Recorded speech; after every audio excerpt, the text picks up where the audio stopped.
It's Nolan. What's going on, y'all? It's the kid J Nolan here. Now I know I've been away for a little bit now. Still recovering, but I'm getting much better. I'm back on camera, so y'all know clearly it's got to be something. My voice still isn't fully in range just yet, but it is what it is, man. A little flu kind of took me out for a minute. But today we're going to be talking about Miss Tiffany Red, and she called out Beyonce a couple of days ago. Now, I wanted to address this, of course, when this came out, right at the tip of when everybody was talking about it, everybody was posting it, but I was under the weather, therefore it would have been bad if I tried, okay? Nonetheless, this is a timeless story because it goes back as further in history as you can think, from Motown to Cadillac Records to Temptations to whoever you want to think of.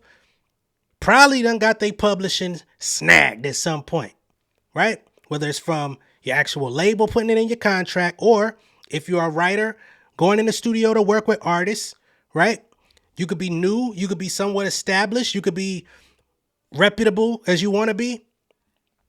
A lot of times, if you're dealing with the bigger entity, that bigger entity is going to want to take a percentage, sometimes the lion's share, sometimes the majority. Sometimes they'll try to be even across the board. Nonetheless, Tiffany Red comes out and says, hey, we got to cut this now. Now, I'm going to go ahead and preface this video and say, I don't personally know Tiffany Red, but I do have some associates and people that I respect in the music industry that are affiliated with Tiffany Red, that know her personally. Me, I know of Tiffany Red. She's talented, dope writer. Things that she shared in social media over the years, I've learned from and have translated into my own business as a songwriter. She's got an organization called the 100 Percenters, where she's advocating for the rights of songwriters, producers, etc. Mostly songwriters, but producers fall under that umbrella as well, where she's trying to make sure that when when songwriters come into the studio to work with an artist, they need to be compensated upfront for the day. That's what she's advocating for. They need to be compensated fairly on splits in terms of publishing. And she's also trying to make it to where songwriters can also get points on the master, which means that they would also get payments off of the streaming. As it stands today in the music industry, these things are not always common or standard practices. And although not everyone is involved in the music industry, so you wouldn't understand the importance of it, just understand the people that are writing some of the most iconic and popular classic songs of your lifetime that you guys have gotten married to or danced to at your parties or whatever the case may be. Some of those writers are not sitting pretty. The artists might be, but the writers are living in menial apartments, shopping right next to you. Not to say that they're supposed to live an extravagant lifestyle, but you would think they would live better based on the work that they've created over the years. So just prefacing with that. Now we're going to get into the audio of Miss Tiffany Red and what she's got to say and why she's calling out Beyonce specifically. I believe Sevyn Streeter and some others. Okay? So let's get to it. And just to go ahead and let y'all know, her original video is 15 minutes. I'm not going to go through the whole 15 minutes, but we're going to go through some of the key points. And if it gets a little rambly, we'll cut it off. Almost every record that I have done, I have written when the artist was not in the room. I'll go through my own songs. Replay. Zendaya got 10% of the publishing, I think. She did not write on the song. Boom. First person she calls out is not even Beyonce, it's Zendaya. Says that she wrote a song called Replay. Zendaya took 10% of the publishing off rip. She didn't touch the song. She just took the percentage because it became hers. She didn't. That song was written at a Rihanna song camp. It was on hold for Rihanna. Then it was on hold for Rita Ora. Famous came to me and said, yo, Tiff, there's this artist named Zendaya. We should cut replay on her. So Zendaya got publishing and writer credit. She did not write on replay. King by Tamar Braxton. I wrote and produced that song. I wrote that song for myself as an artist. In my living room. In my living room. Okay, now she calls out Tamar Braxton. And this is a song that not only did she write, but she also produced it, which is not an easy thing. This is why her company is called, or her organization is called the 100%ers. If you've ever watched R&B Money, she's actually been a guest on there. The 100%er is somebody that can write their own music, produce their own music, go in the booth and record their own music. They could do everything all by their motherfucking self and don't need no extra help, right? She's one of those people. But due to her gift, she became known as a great songwriter and people invited her to be a part of studio sessions and whatnot. And here we are. Tamar got, I don't know what she ended up getting. I think I own like 85% of that song. But I should own all of it because I did all of it. She didn't write shit. Sevyn Streeter, who's a songwriter. This one really hurt my heart. Sevyn Streeter, Just Being Honest. Me and Mansour did that song. It was originally called Bitch. I wrote that song by myself. I'm not even really a big co-writer like that. I prefer writing songs by myself because, I don't know, I just prefer to write like that. So I have a lot of records that I have placed that either have one co-writer on or that I've written solo dolo, right? Sevyn ended up with 10% of that record. I fought like hell for her to not have any of the publishing because she didn't write anything on it. Publishing is my only source of income. And by the way, none of the artists that I've mentioned have a career anything close to in music Beyonce. None of them do. Okay, so here's where we get to the actual Beyonce piece. But the reason why I'm bringing up my experience with every artist or almost every artist that I've worked with that has taken publishing that they did not earn on the songs that I wrote for them is because there is a precedent that's set. The reason why I called out Beyonce is because Beyonce is the Michael Jackson of our generation. And so if there's anybody that could reshape the precedent, if there's anybody that could influence the industry, that had the power and the money and the cultural thing to say, you know what, y'all, you're right. These songwriters have been out here. We've been in the street, literally. I have been in the street. In front of Spotify, I've been in front of Universal. I have sat and I have talked to all y'all publishers.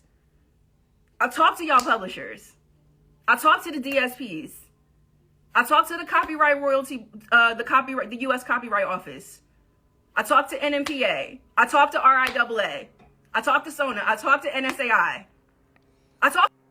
Now these may sound like a bunch of goddamn like, what the fuck is all these abbreviations and shit? But these are all organizations within the music industry that regulate how artists either get paid or just, the checks and balances, all of the legal entities. That's who she's talking about. So although it may not make sense, I want to just say all of those EEOC, the MPA, and NEPA, and all that shit, these are folks that are put in place to regulate what is supposedly fair and what's not.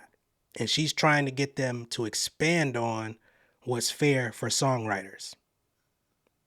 Up to all of them. And guess what? Y'all are still broke. Okay? That's the fucking truth, right? Okay? So the people that are like, oh, this is not true. I had somebody call it propaganda yesterday. It's not fucking propaganda. The reality is there is no A-list artist, B-list artist, or C-list artist that's not taking publishing, because that is the way the music industry works. And to deny that is delusional. And what I will not allow is for anybody to make me feel like I'm in the Twilight Zone, because I know I'm not in the Twilight Zone. I can pull up my records. All right. And the whole precedent that she's trying to set here, when she originally made her statement, was Act 2 by Beyonce, this country record. She said it would be great if on this particular record, you basically stand up tall and set the example in the industry so everybody can pay attention and follow suit, that you properly compensate the songwriters on the project without taking any of their songwriting credit or publishing.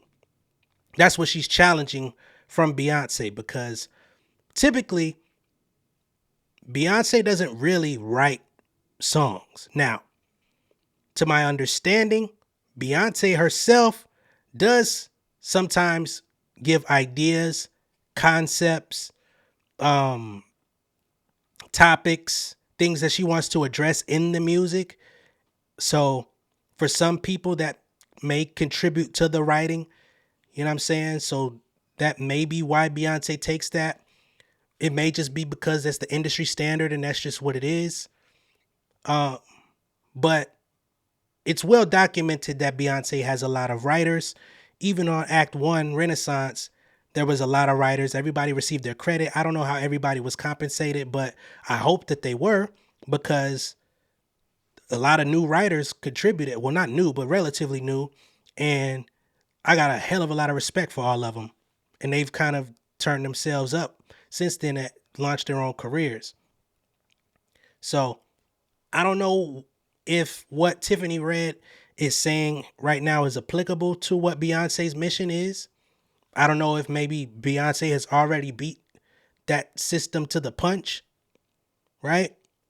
Which would make this argument that Tiffany has kind of null and void, and she could kind of go back and, just go back to doing what she's already been doing, which is already advocating on behalf of songwriters and publishers and people that, put a lot of the blood, sweat, and tears in to get unappreciated.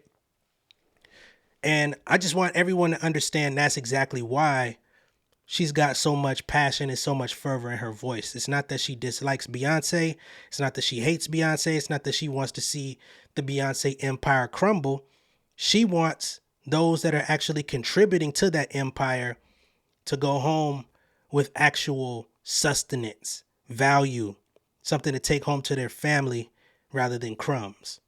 That's it. That's all. So I don't think the Beehive needs to attack this woman. I'm sure that they have, but it would be sadly mistaken if they did at the end of the day, in my opinion.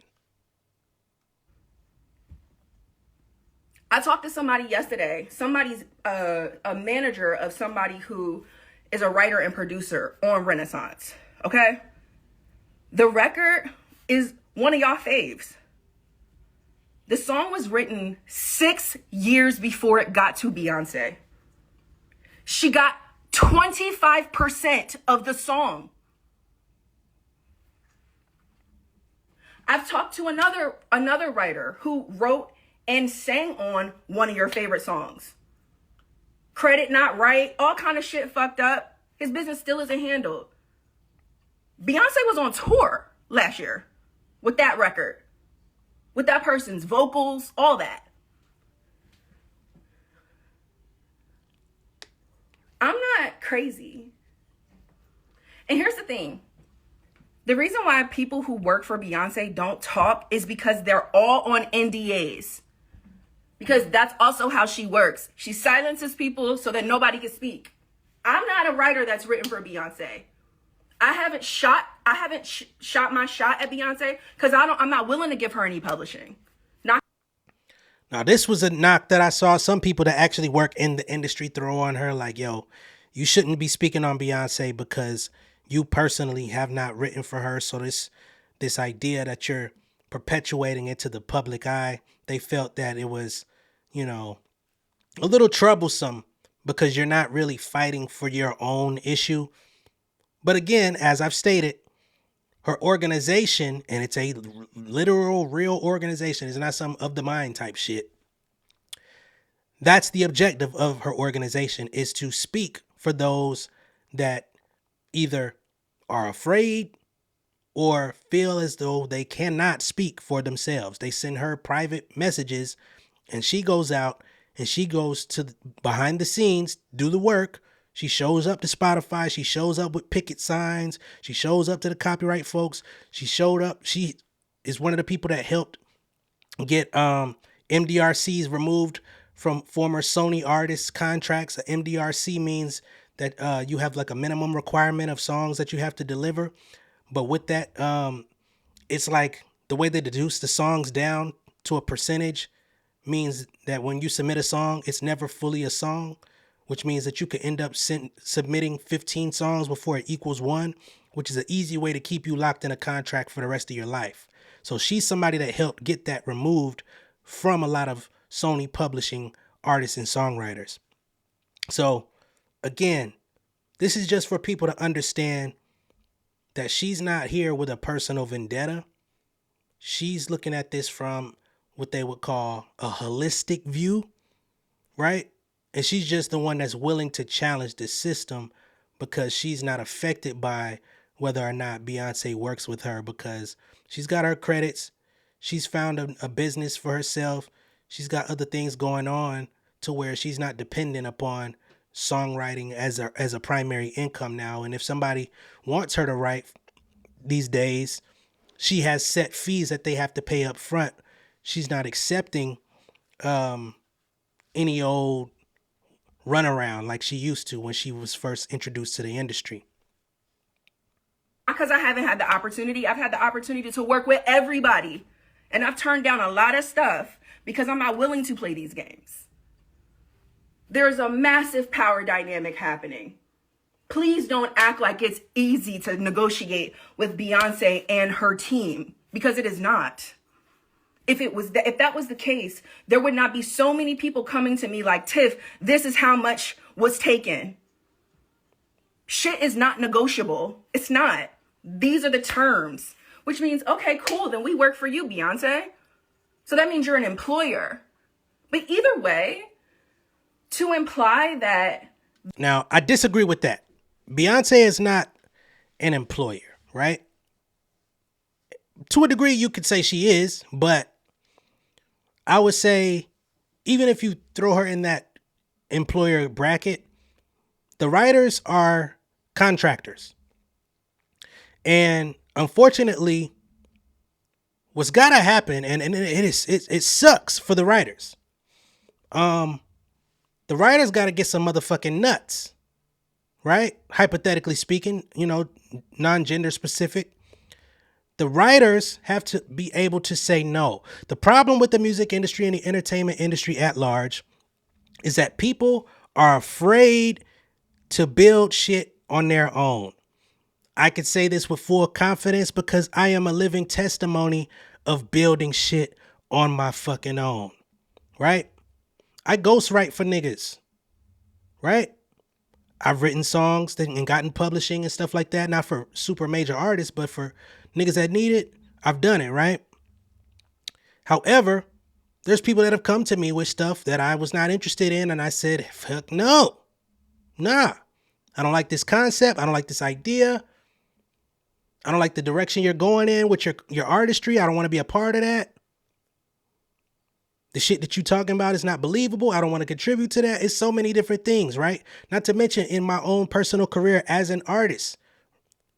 You don't think at some point there's easy routes that you can take to expedite your process or your progress. Some people take those easy routes. Those easy routes can be a number of things, right? You might try to swoon your way into the popular group. You start kissing ass, right? Start licking crack and doing shit, serving people hand and foot. That ain't me. I've always been a kind of a loner, so I stand on my own. Like, that's my comfort zone. So when you go and do that, and then you come back to tell the world, hey man, they fucked me over. Well, you did know that group over there is one of the reasons why condoms are in business right now. All they do is fuck. So when you went over there, did you expect not to open your legs? Now, of course, this is a very explicit way of speaking, but this is just how it goes, right? Person like me, I took a different route. I said, man, what the fuck is it going to take for me to make a decent, honorable living from my craft, right? So I put out my music. I write songs for artists. I write songs for TV and film. I write songs for podcasts. I write songs for YouTube niggas. I write songs for Twitch niggas. I write songs for all types of motherfuckers, man. Coding podcast, I got a song on it, right? Hell, I done did a couple for the same people over and over. Repeat clients. So when it comes down to it, you got to chart your own path in this game. If you're waiting for people to help you, if you're expecting people to come save you or come negotiate what's most favorable to you, and you're not the most favorable person in the situation, it is nothing but a dream. Now, I'm not saying that things should not be fair, because if I didn't think things should be fair, I wouldn't be following Tiffany Red to begin with. I wouldn't know shit about her. And I damn sure, if I didn't think things needed to be fair, I wouldn't be so firmly independent. If I didn't know any better, I would just be doing the same shit everybody else doing and just getting stuck. However, that ain't me. You know what I'm saying? So I don't disagree with the messaging, but the problem is none of this shit changes if niggas don't say no. If nobody stands up and says, you know what, I don't think this opportunity is strong enough for me to devalue myself, right? And not because it's Beyonce, because of course that's amazing. Amazing credit, whatever it is. Depends on how you gonna work it, right? Some people may say, damn, I got a Beyonce credit.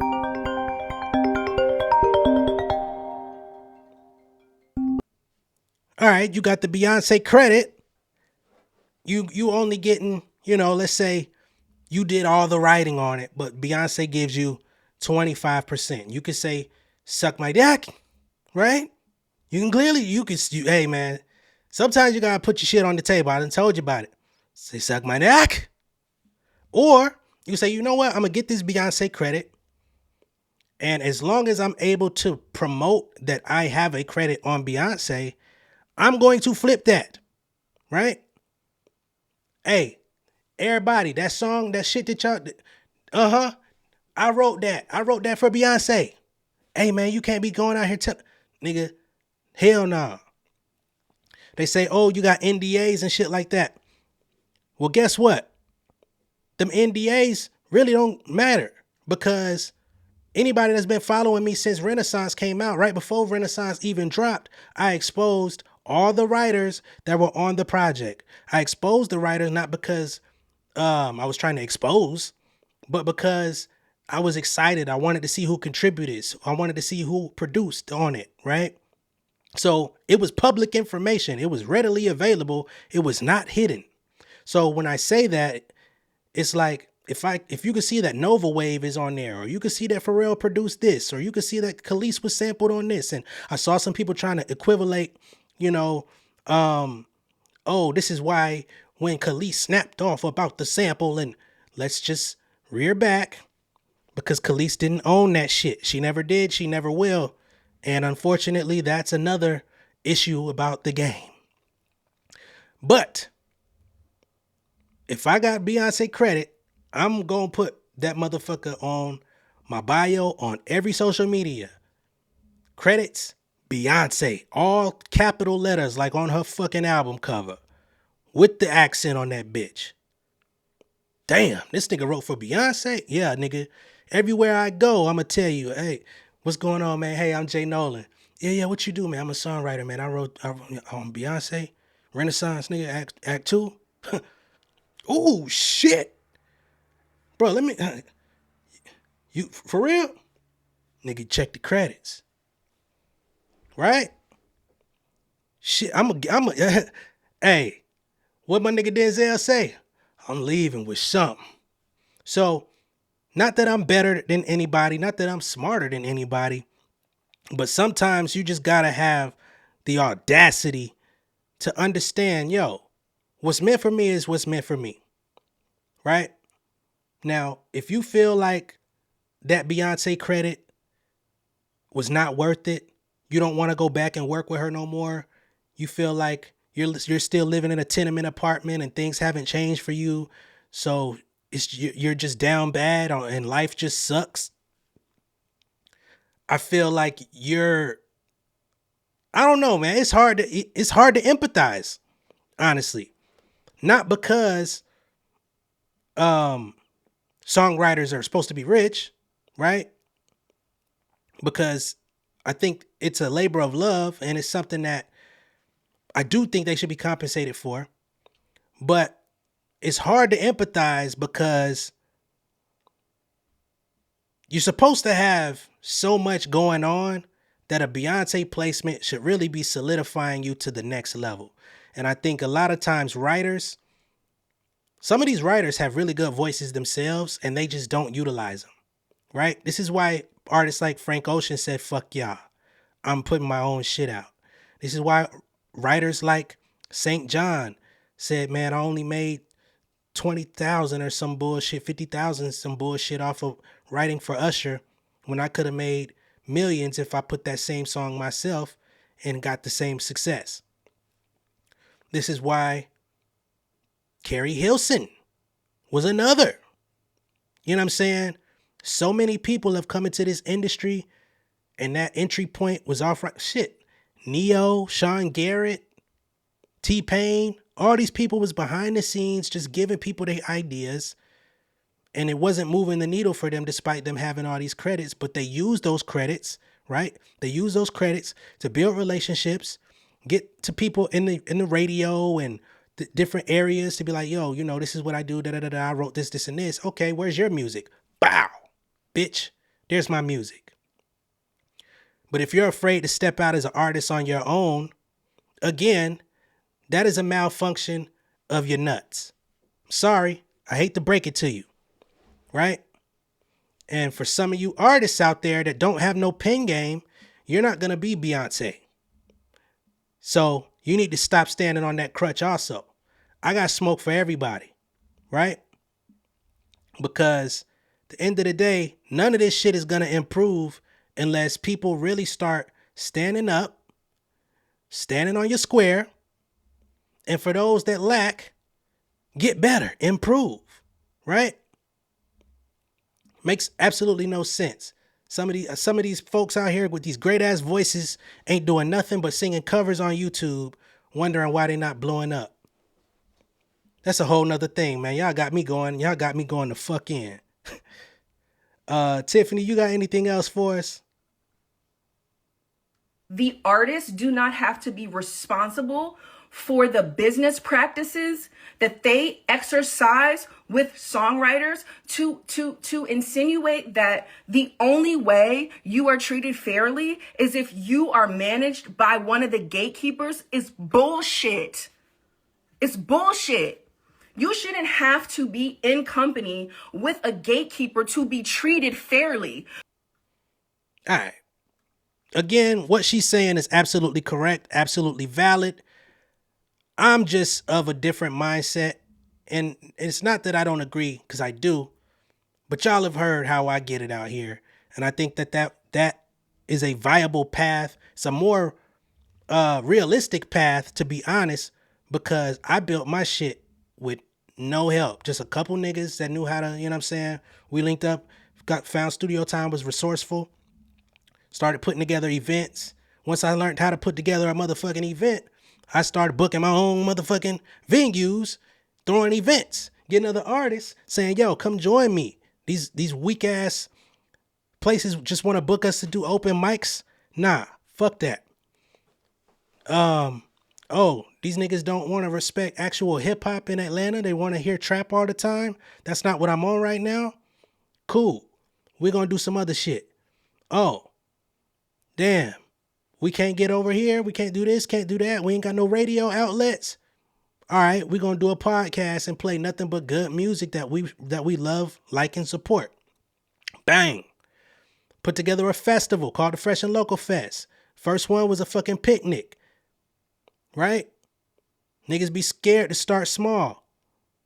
From a picnic to a motherfucking festival. Right? When I started educating artists about the fucking songwriting business, it was called It was a little event called the Songwriter Social Club. I partnered with Fiverr. I partnered with General Assembly, to where I didn't have to pay for the venue. They paid for the food to feed niggas, and they gave us the floor to talk about songwriting, to talk about making money as an artist. Excuse me. From there, pandemic hit, couldn't do no events. I wrote books, right? Niggas stopped worrying about books. Niggas like, I want to learn how to get my music in TV and film, right? I built a course. All right, boom. So there's other ways as a creative, as a songwriter, as somebody who holds the power in your pen, who's building, you create worlds, you create visions, you create motherfucking realities out of this up here. How is it that some of the most powerful minds can't create no income off the shit? Ponder upon that. Now, again, I'm not shaming anybody. I'm just saying these are the critical questions that need to be asked, and they need to be answered expeditiously before niggas start complaining, okay?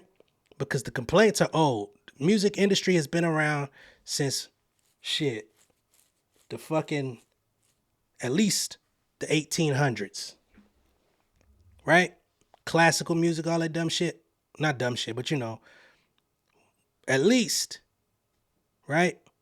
Phonographs and all that shit, that go back to like 1930s and shit like that. The story been the same all this time. 100 years. Y'all don't want nothing different? You're going to have to put your nuts on the table.